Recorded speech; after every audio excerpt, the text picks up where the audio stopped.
করেন যদি উনি আমাকে অনুরোধ করেন। সরকারের বিভিন্ন কার্যক্রমের অগ্রগতি জানাতে মঙ্গলবার সকালে সচিবালয়ের তথ্য অধিদপ্তরের সম্মেলন কক্ষে সংবাদ সম্মেলন করেন প্রধানমন্ত্রীর তথ্য ও সম্প্রচার উপদেষ্টা ডাক্তার জাহেদুর রহমান। উপজেলা health and family planning officer দেশের বিদ্যমান জ্বালানি তেলের মজুদ সহ সংকট মোকাবেলায় সরকারের নেয়া বিভিন্ন পদক্ষেপ তুলে ধরেন তিনি। বলেন, জ্বালানি তেলের দাম বাড়লেও যানবাহনের ভাড়া সহ নিত্যপণ্যের দাম সহনীয় রাখতে সরকার কাজ করছে। যেহেতু জ্বালানির মূল্য বৃদ্ধি করা হয়েছে, তাই এখন জ্বালানির সাথে সামঞ্জস্য রেখে পরিবহনের ভাড়া বৃদ্ধির আলোচনা চলছে। আমরা আশা করি এটা যৌক্তিকভাবে হবে। আমাদের একটা প্রবণতা আছে, যখনই তেলের দাম বাড়ছে, ভাড়া বাড়ছে, দ্রব্যমূল্য ওই অজুহাতে যতটুকু বাড়ার কথা তার চেয়ে অনেক বেশি বাড়ছে।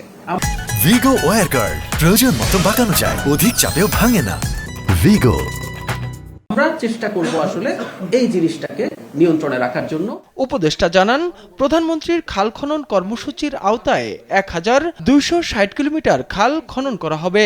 প্রায় অর্ধেক সংখ্যক খাল আমরা খনন করতে পেরেছি। এই বাজেটে আমরা ৪০ লক্ষ মানুষকে নতুন ফ্যামিলি কার্ড দেব, যাতে প্রায় ১৩ থেকে ১৪,০০০ কোটি টাকা বরাদ্দ হবে। সংবাদ সম্মেলনে জানানো হয়, ফুটপাত থেকে হকার উচ্ছেদের পর তা পুনর্বাসনে নগরে ৮টি স্থানে নৈশ বাজার স্থাপনের সরকারের পরিকল্পনা রয়েছে। আগামীতে বাংলাদেশ, মিয়ানমার, কম্বোডিয়া ও ভারতের দক্ষিণ অঞ্চল সহ কয়েকটি দেশ মিলে আঞ্চলিকভাবে পহেলা বৈশাখ ও নববর্ষ উদযাপন করা যায় কিনা তা খতিয়ে দেখা হবে।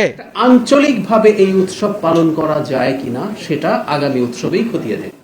তাইফুর রহমান তুহিন, দেশ টিভি, ঢাকা।